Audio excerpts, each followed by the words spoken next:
பீதா சுதன் பரிசுத்தாவின் பேராலே ஆமேன். மரியே வாழ்க. இன்றைய வார்த்தை: ஆண்டவரே, விடியற்காலையில் என் குரலை கேட்டருளும். வைகரையில் உமக்காக வழிமேல் விழி வைத்து காத்திருப்பேன். My voice you shall hear in the morning, O Lord. In the morning I will direct it to you and I will look up. திருப்பாடல்கள் அதிகாரம் 5 வசனம் 3. நாம் நம் வாழ்வில் ஜெயிக்க வேண்டுமென்றால் ஒவ்வொரு நாளும் நாம் காலையில் எழுந்தவுடன் நம் கடவுள் இயேசு கிறிஸ்துவுக்கு நன்றி செலுத்தி சிறிய ஜெபத்தின் மூலமாக நம்முடைய தேவைகளை அவரிடத்தில் ஒப்பு கொடுத்து சமாதானத்தோடும் அமைதியோடும் நாளை தொடங்கி பாருங்கள்.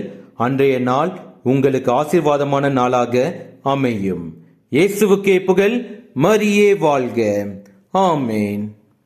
துன்பங்கள் வந்தாலும் துயரங்கள் சூழ்ந்தாலும் துணையாளன் இருக்கின்றார், திகையாதே.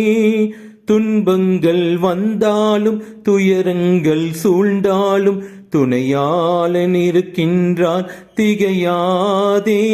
தோள் மீது உனை தாங்கி நடத்திடுவார், தோள் மீது உனை தாங்கி நடத்திடுவார். என்னுயிரே என்னுயிரே கலக்கம் கொள்ளாதே, காலம் எல்லாம் காக்கும் தேவன் உன்னோடுதான் உன்னோடுதான். என்னுயிரே என்னுயிரே கலக்கம் கொள்ளாதே, காலம் எல்லாம் காக்கும் தேவன் உன்னோடுதான் உன்னோடுதான்.